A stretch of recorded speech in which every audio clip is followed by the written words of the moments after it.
भूल जाओ। मेरी अंगूठी को तुमने देख लेना। मैं इसकी कथा बता रहा हूँ। क्यों, मैं दुष्यंत था, जो लड़का हुआ वो भरत हुआ, और भरत के नाम से भाग पड़ा, तो अंगूठी दे गए। अब इधर से ऋषि आए कि तुमने मेरे नकुल से तुमने कैसे संबंध कर लिया, तुम्हारा प्रेम संबंध कैसे हो गया, और मैं तुमको श्राप देता हूँ, जाओ।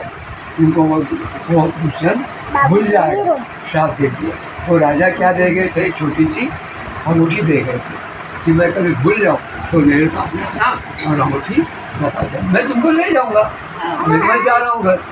तो किसी ने श्राप दे दिया, तो जैसे श्राप दे दिया भूल गए। अब ये गई शकुंतला राजा के पास में, मुझे नहीं मालूम ले जाओ, मैंने क्या संबंध था, अभी ऋषि की बात नहीं है, मैं इस बच्चे का नहीं बता रही, भूल गए हो। अब हुआ क्या, ये फिर वापिस आ गई शकुंतला। तो जिस टाइम ये जा रही थी राजा से मिलने, उसके पहले क्यों भूल गए दुष्यंत। अब उन्होंने देखा तो शकुंतला ने अपनी अंगूठी से निकाली, तो देखो तो अंगूठी नहीं। राजा से मिलने गई, तुम्हें अंगूठी बता दूंगी। और वो अंगूठी कहाँ गिर गई थी, नदी में। वो अंगूठी नदी में गिर गई, लेकिन राजा से मिले, अंगूठी है ही नहीं। क्या पता है, वो वापिस आ गई, नहीं मेरे को नहीं मालूम, ये तुम्हारा पुत्र हुआ है, भरत हुआ है, भरत हुआ है, मुझे नहीं मालूम। नदी में गिर गई। अब वो अंगूठी एक मछली को मिल गई। शकुंतला तो अपने आश्रम में आ गई, लेकिन वो अंगूठी एक पहाड़ को, एक मछली पकड़ने वालों को जो अंगूठी मिल गई सोने की। वो राजा के पास गए, वो अंगूठी बताई, उसको सुना।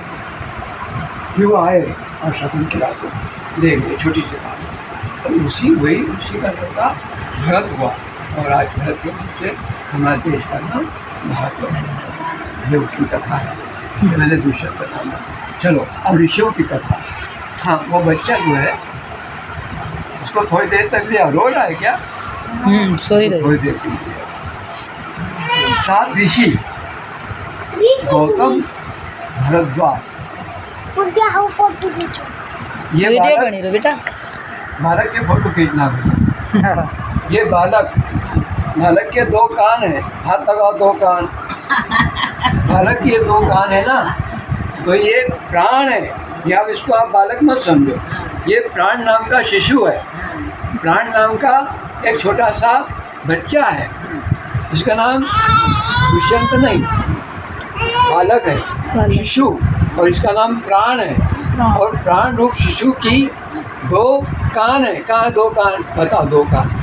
एक कान गौतम, एक कान गौतम, और दूसरा कान भरद्वाज। अब फिर बाद में 2 आँखें, ये 2 आँखें हाथ लगा 2 आँखें, एक ये और एक वो। ये कौन, जमदग्नि और विश्वामित्र। एक आँख जमदग्नि और दूसरी आँख विश्वामित्र। किसकी, प्राण रूप शिशु की। ये शिशु कौन है, कोई शरीर नहीं, प्राण है, एक छोटा सा बालक, इसका नाम क्या, प्राण। 2 आँखें भी बता दी। फिर 2 नाक के नथुने, जिसे सांस लेते हैं। ये कौन है, वशिष्ठ और कश्यप। ये आपको मैं नई बात बता रहा हूँ। ये प्रेमलाल भाई कहते थे नहीं, अरे यार तुमको ऑनलाइन क्लास ले रहा जाता है, और हम तो नई बात बता रहे हैं भाई। ये शिव पुराण में नहीं बता रहा ये बात। ये मनुष्य शरीर कितना कीमती है, ये आज इसे आपको पता लगेगा। ये 2 नथुने, ये कौन है, जमदग्नि, कश्यप और वशिष्ठ। कौन है, कश्यप और वशिष्ठ। अब एक और बच गए, 7वां ऋषि। 7वां ऋषि कौन, जीव। ये कौन है, अत्रि। ये कौन है, अत्रि। तो कितने स्थान हो गए, 7। तो आप भी मनुष्य है ना, आपके शरीर में प्राण है क्या, प्राण ही ऋषि है। सप्तऋषि की बात की बात। शतपथ ब्राह्मण में बृहदारण्यक उपनिषद में लिखा है कि प्राण ही 7 ऋषि है। हमारे शरीर में कितने प्राण हैं, कुल 10 प्राण हैं। यहाँ कितने ऋषि हैं, 7। तो मैं पहले 5 प्राण मुख्य बता दूँ। प्राण, अपान, व्यान, समान और उदान, ये 5 मुख्य और 2 दूसरे। कितने हो गए? 7। ये 8 ही 7 ऋषि। अरे 7 ऋषि आपने पोथी सुनना तो पोथी में पता नहीं ऋषि का क्या बताएं। कितने ऋषि हुए? 7। प्राण ही 7 ये ऋषि हैं जो हमने अभी नाम बताया। आगे का सुन लें। तो पहला ऋषि को अब आपको अभी मैं कल रमेश शर्मा के यहाँ जो क्लास ली थी उसमें परशुराम की और जनधरनी की उत्पत्ति बता दी थी। आज मैं आपको विश्वामित्र के बारे में बता रहा हूँ। किसके बारे में? विश्वामित्र के। और विश्वामित्र जो है गायत्री के मंत्र दृष्टा ऋषि रहे हैं। विश्वामित्र किनके लड़के थे? राजा गाधी के पुत्र थे। तो मुझे थोड़ा बताना पड़ेगा जनदग्नि के बारे में और परशुराम के बारे में। थोड़ा सा नहीं बताऊँगा आपको विश्वामित्र के बारे में, समझ में नहीं आएगी बात। राजा गाधी की एक पुत्री थी सत्यवती। क्या नाम था उसका? सत्यवती। एक बहने बेटियों, मैंने आपको कहा है कि एक नोटबुक रखना और जो मैं आपको बात बताऊं उसे नोटबुक में लिखो। मैंने भी क्या बताया? राजा गाधी कुशिक वंश में उत्पन्न हुए। कौन सा वंश? कुशिक वंश। और गाधी की एक लड़की थी सत्यवती। तो सत्यवती की विवाह किसके साथ में किया? ऋषि ऋचिक के साथ में। ऋचिक, ऋषि का नाम क्या? ऋचिक के साथ में विवाह कर दिया। किसने? राजा गाधी ने। किसका? सत्यवती। किसके साथ किया? ऋषिक का। मैं डबल बोल रहा हूँ लेकिन सबको स्पष्ट सुनाई दे। आज आप नहीं सुन रहे हैं, 300 व्यक्ति सुनेंगे और आगे भी लोग सुनेंगे। समझ में आ गई बात? अब क्या किया? ऋषिक ने 2 चरु बनाई। चरु किसको कहते हैं? यज्ञ जो होता है उसकी जो खीर और दूसरे पदार्थ से मिला करके जो खीर बनाई जाती है उसको हम चरु कहते हैं। आपको मालूम होगा कि राम लक्ष्मण भरत शत्रुघ्न किससे उत्पन्न हुए? खीर से। यज्ञ किया था और उनको खीर दी। देखो बहुत प्राचीन काल का विज्ञान इतना जबरदस्त था कि पहले जो संतानें जो होती थी अयोनि जो होती थी, अयोनि। अब ये किसी से पूछना कि योनि से उत्पन्न नहीं होती थी।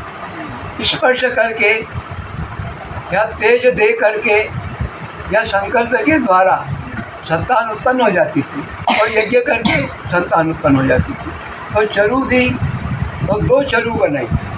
एक चरु सत्यवती को लिए और दूसरी चरु उसकी माता के लिए अर्थात राजा गाधी की पत्नी के लिए दे दिया। वही सत्यवती को समझा दिया एक चरु तूने खाना और एक चरु तूने खाना। और एक पेड़ था पीपल वगैरह, इसकी परिक्रमा करना, उसके पेड़ की दोनों ने परिक्रमा करना और इस खीर को खाना। के गए और फिर तपस्या करने के लिए जंगल में चले गए। इसकी मैं उत्पत्ति बता रहा हूँ जमदग्नि ऋषि की और परशुराम की। अभी 7 ऋषि बताए ना, उसमें जमदग्नि का नाम भी आ रहा है। खीर दे के चले गए। अब खीर रख दी, गए काम में लग गई। अब उस खीर को क्या किया कि जो माता की जो खीर थी उसकी माता ने खीर बदल दी। सत्यवती की माता ने खीर को बदल दी। सत्यवती की खीर माता ने ले ली और उसकी खीर किसको दे दी? सत्यवती को। अदला बदली कर दी। ईर्षा और कपट बहुत अभिप्राय से चला। खीर बदल दी। सत्यवती की क्या? माता ने ले ली उसकी। वो जो माता ने और माता की खीर सत्यवती को दे। बंदी किसने? सत्यवती की माता। कामकाज में लग गई होगी, खीर रख दी। अब जंगल में ऋषि तपस्या कर रहे थे और उनको ध्यान में पता लगा कि कुछ न कुछ गड़बड़ी हुई है। और वो ऋषि वापस आए, कहा कि देवी मुझे जो खीर दी है तुमने सावधानी नहीं रखी, तुम्हारी माता ने खीर की अदला-बदली कर दी है, तो तुझे जो संतान होगी, कुरूप होगी, घमंडी होगी और दुर्जन होगी। और तेरी माता को जो संतान होगी, श्रेष्ठ होगी, तपस्वी होगी, ज्ञानी होगी, कुरूप होगी, खराब संतान होगी, क्रोधी होगी। तो उसने कहा कि नहीं देव, आप ऐसा क्या कर रहे हैं? मेरी भूल हो गई तेरे से, अब मैं कपट तो कर नहीं सकता। ऋषि का जो वाक्य निकलेगा, जो ब्राह्मण का वाक्य निकलेगा वो सत्य, अब मैं कुछ नहीं कर सकता। नहीं, सत्यवती ने हाथ जोड़े कि आप ब्रह्मांड को बदल सकते हैं। आपकी तपस्या, आपका ज्ञान इतना है कि आप ब्रह्मांड को बदल सकते हैं। जैसे आप मुझे ऐसा आशीर्वाद दो कि ऐसा पुत्र खराब न हो और तपस्वी, ज्ञानी, ब्रह्मज्ञानी हो। ऐसा क्रोधी संतान मुझे नहीं चाहिए। तो ठीक है, तेरी इच्छा, अब मैं तुझे ये नहीं कर, अच्छा आशीर्वाद दे दिया, जाओ। अब तुझे जो संतान होगी वह शांत, गंभीर और ज्ञानी और बहुत ज्ञानी होगा। और उसको जो संतान वो तो तब करें क्या, खीर को खा ली तुमने। फिर क्या हुआ? अब संतान उत्पन्न हुई तो सत्यवती से जो लड़का हुआ उसका नाम जमदग्नि। सत्यवती से जो लड़का उत्पन्न हुआ उसका नाम जमदग्नि। और जमदग्नि की शादी किसके साथ हुई? राजा रेणु की पुत्री रेणुका से। राजा रेणु की पुत्री रेणुका। अब आप बताइए, जमदग्नि हुआ, सत्यवती का लड़का कौन हुआ? जमदग्नि। और जमदग्नि का लड़का कौन हुआ? परशुराम। आपको मालूम है कि जमदग्नि का आश्रम कहाँ है? ब्राह्मण समाज परशुराम जयंती महात्मा जाना पाव है ना, जाना पाव, जहाँ से चंबल नदी निकली है मऊ घाट के वहाँ, यहाँ पर जमदग्नि का आश्रम। जमदग्नि का आश्रम। अब गाधी की जो पत्नी थी उससे जो है जो संतान उत्पन्न हुई उसका नाम विश्वामित्र। अब आप बताइए, ये जो गाधी राजा थे इनकी लड़की सत्यवती से कौन उत्पन्न हुआ? जमदग्नि। और जमदग्नि का पुत्र परशुराम। और आपको मालूम है कि परशुराम कैसे थे? रामायण काल में धनुष तोड़ा तो क्रोध आ गया कि नहीं? परशुराम को क्रोध आया कि नहीं? अब देवी अब क्या करे, तो खीर बंदी तो थोड़ा तो उसका अंश आएगा ही, क्योंकि जो सत्यवती की माँ थी उससे तो क्षत्रिय गुण का उत्पन्न होना था। हाँ। लेकिन खीर बदल दी तो गुण आएगा। तो जमदग्नि ने तो शांत और ज्ञानी थे और ये खीर की बदल दी तो विश्वामित्र। फिर गाधी का जो पुत्र था माता, उससे कौन हुआ? विश्वामित्र। तो अभी मैं जमदग्नि का नाम बता दिया आपको, समझ थोड़ी आ गई। अब ये डोकरो છે કેસે जो છે ને પલટી જાય, ગાડી जो છે ને ભેજા जो છે ને અહીં થોડો બી જાય। तो अगर प्रश्न पूछना है नहीं तो प्रश्न पूछ सको। अब मैं थोड़ा विश्वामित्र का बताऊंगा। दो ऋषि हो गए, जमदग्नि और अब विश्वामित्र।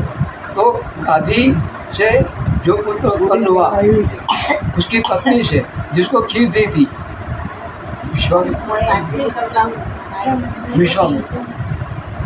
अब आपको मालूम होना चाहिए कि गायत्री मंत्र का दृष्टा ऋग्वेद, यजुर्वेद, सामवेद और अथर्ववेद, चारों वेदों में गायत्री मंत्र विश्वामित्र।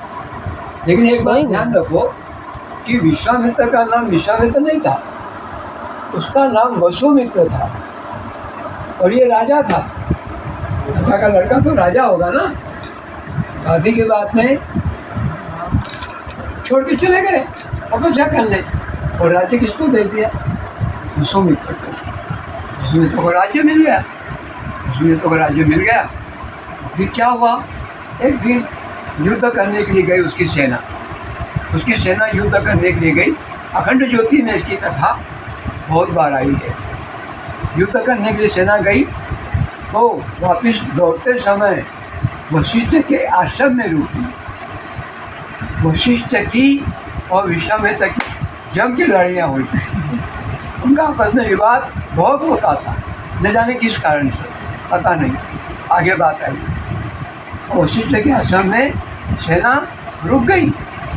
हजारों सेना, खूब भोजन खिलाया, गुलाब जामुन, जलेबी, बफर पार्टी जैसे मालपुए वगैरह जो भी 56 भोग होते हैं ना, सब खिलाया। इतना आदर सत्कार किया कि सेना दंग रह गई। एक ब्राह्मण का यहाँ पहले ये बफेट हाँ, बफेट पार्टी। अरे बफेट तो क्या, 56 भोग से भी ज़्यादा।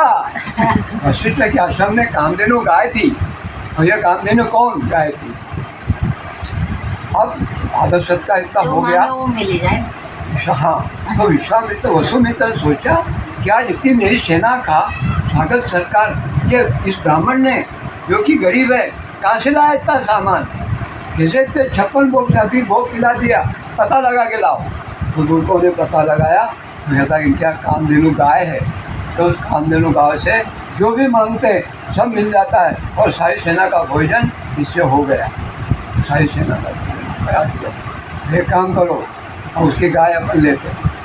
तो वशिष्ठ के पास में आए और वसुमित्र, यहाँ इसका नाम क्या नाम है, अभी भी विश्वामित्र नाम नहीं है, वसुमित्र। और कौन है, ऋषि नहीं है, कौन है, राजा है।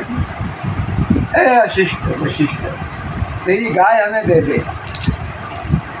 राजन, मैं ये गाय नहीं दे सकता, क्योंकि इस गाय से मेरे सारे आश्रम का पोषण होता है। मैं इस गाय को नहीं दे सकता। हे राजन, हे ऋषि, मैं राजा हूँ, मेरी आज्ञा है। राजा की आज्ञा का पालन करना ब्राह्मण का कर्तव्य है। वशिष्ठ क्या कहता है कि ब्राह्मण पर राजा का आदेश नहीं चलता, राजा का आदेश ब्राह्मण पे नहीं चलता, और मैं आपको कहीं गाय दूंगा नहीं। तो दोनों का युद्ध हुआ, इसका वसुमित्र का और वशिष्ठ का युद्ध हुआ। उस युद्ध में कामधेनु गाय से हजारों सैनिक निकले, और वसुमित्र को सेना, वसुमित्र हार गया उसकी सेना। और उसने धनुष, बाण और सब हथियार वसुमित्र ने पटक दिए। वो राजा मारे। हाँ, नहीं मारे। वसुमित्र ने सारे हथियार डाल दिए, तो सारी सेना हार गई, बहुत से मर गए। कामधेनु गाय से उसके ब्रह्मदंड, उसके बाद में ब्रह्मदंड भी था। तो फिर क्या कहता है कौन, वसुमित्र, दिक बलम क्षत्रिय बलम, दिक बलम क्षत्रिय बलम, ब्रह्म बलम बला बलम। क्षत्रिय के बल को धिक्कार है, ब्राह्मण का बल उच्च स्तर का है, ब्राह्मण का बल सबसे बड़ा बल है।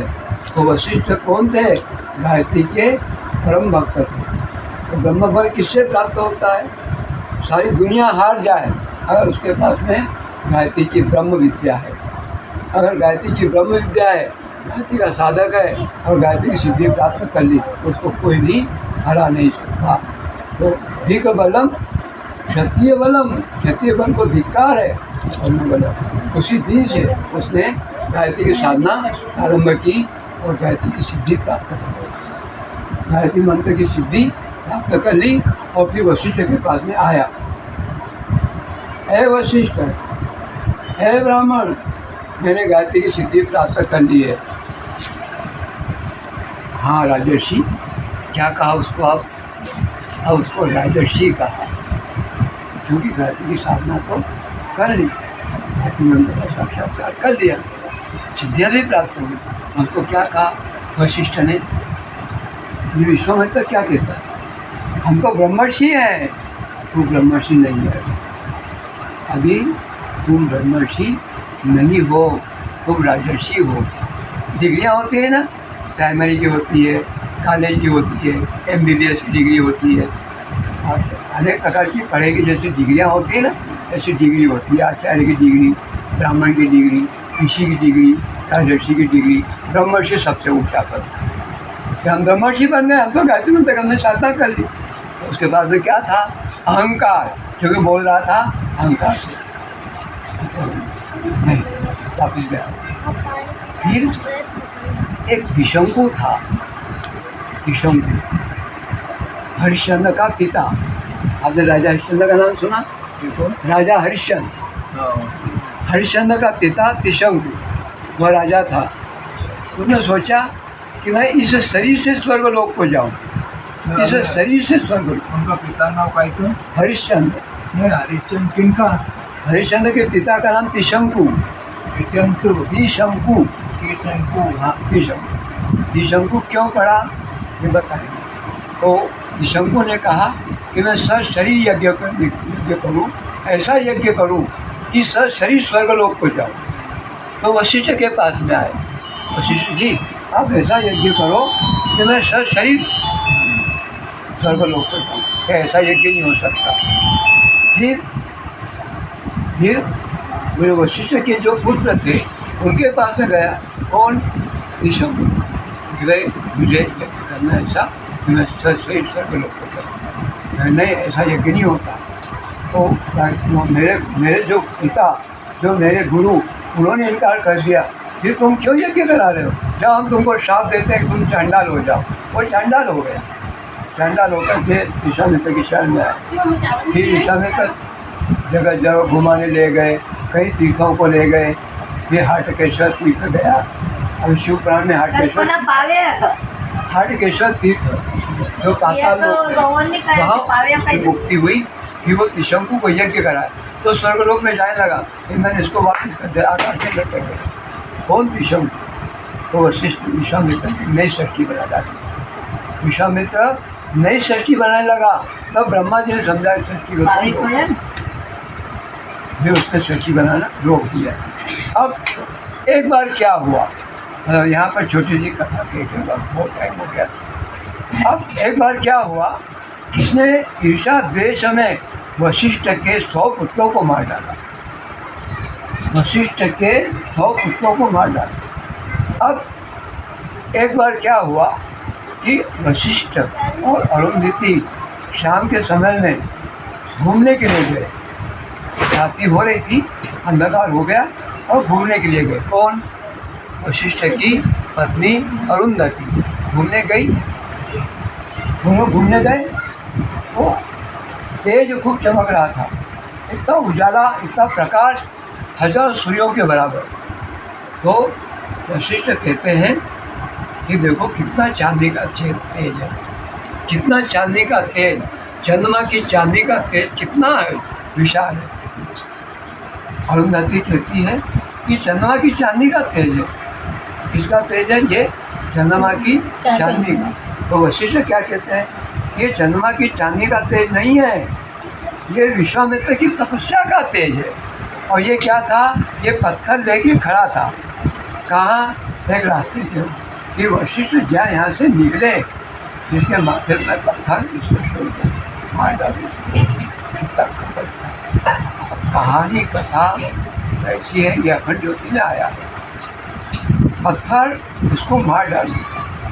और प्रशंसा जब थी कि नहीं, ये चांदी का तेज नहीं है, ये विश्वामित्र की तपस्या का तेज है। जिसे सुना, अरे यार, मैं जिसे पत्थर से मारने की कोशिश कर रहा हूँ, आज ये मेरी प्रशंसा कर रहा है। पत्थर को फेंक दिया और इस तरह से झुका। उठो ब्रह्मर्षि। अब क्या कह दिया? उठो ब्रह्मर्षि। क्या किया उसने? वशिष्ठ के चरण स्पर्श। चरण स्पर्श करने से क्या हो गया? जो अब तक तो तपस्या की, भागता हुआ आया, और चरण स्पर्श करने पर उसको फिर तो ये क्या कारण है? यह है चरण स्पर्श की महत्ता। चरण स्पर्श करने का मतलब क्या? अगर चरण स्पर्श नहीं कर रहे हैं संत, महात्मा, ब्राह्मण, अहंकार, ओम शांति शांति। हमें विश्वामित्र कथा हुआ, देर हो जाएगी।